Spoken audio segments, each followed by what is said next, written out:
নেশা করলে যেমন পিনিক হয় তেমন দর্শকের মাঝে ওই একটি ছবি দেখে পিনিক হয়েছে। প্রিয়তমা ছবিটা কেন মুক্তি পেয়েছে? নিজের চেহারাকে ভেঙে সে 80 বছরের বৃদ্ধেতে নিয়ে একটি সিকোয়েন্স বা একটি ছবি মানুষের মাঝে একটা পিনিক সৃষ্টি করেছে, আমার দেখতে হবে। নেশা করলে যেমন পিনিক হয় তেমন দর্শকের মাঝে ওই একটি ছবি দেখে পিনিক হয়েছে।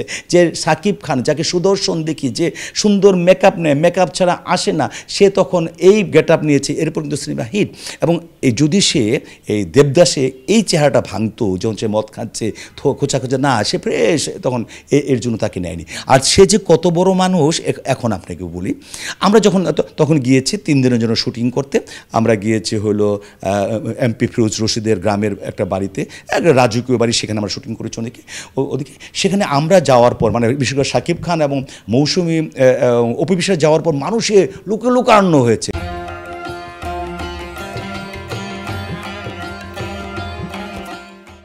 অপু বিশ্বাস সামনে যে হাত নাড়াচ্ছে, মানে মৌসুমী নাড়াচ্ছে, তারপর বলছে আমরা সাকিব চাই। সাকিবকে আমি যা বললাম যে তুমি একটু সামনে গেলে তো হয়।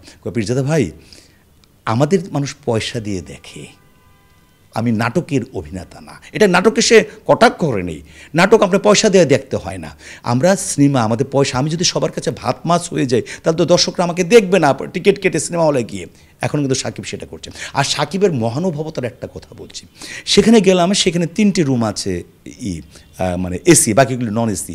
তারপর ইয়েকে বললো কোথায় কাকে দিয়েছেন, বললো যে একটা তোমার জন্য রেখেছি এসি রুম, একটা মৌসুমীর জন্য, একটা অপু বিশ্বাসের জন্য। আচ্ছা ভাই, তাহলে আপনি কোথায় থাকবেন? কারণ আমার একটা রুম আছে ভালো। আর যা পীরজাদা ভাইকে কোথায় দিয়েছেন? তাকে আমার পাশের রুমে। না না ভাই, ওনাকে আমার রুমটা দিয়ে দেন। কেন? সে তো সচিব ভাই, সে যে কত বড় অফিসার আপনি জানেন না। সে আমাদের সাথে বড় অফিসারগিরি দেখায় না দেখে আমরা জানি না, তাকে আমার রুমটা দেন। পরে আমাকে চাষি নজরুল বলে, পীরজাদা আমাকে তুমি করে খুব ভালো, যে পীরজাদা আমার অভিনয়ের ভাষা বোঝে, বলে পীরজাদা তোমার সাথে সাকবের যাও। পীরজাদা ভাই আপনি আমার রুম। না না আমি ভাই তুমি থাকবে। না না না, তুমি শিল্পী। আমি ভাই সবসময় শিল্পী, এখানে আমি আমলা হিসেবে আসিনি। আমি জেলা প্রশাসক ছিলাম, আমি মেট্রোপলিটন ম্যাজিস্ট্রেট ছিলাম, আমি যুগ্ম সচিব, তখন আমি যুগ্ম সচিব, এই হিসাবে আসিনি। আমি এসেছি একজন অভিনেতা হিসেবে, এবং পার্শ্ব অভিনেতা।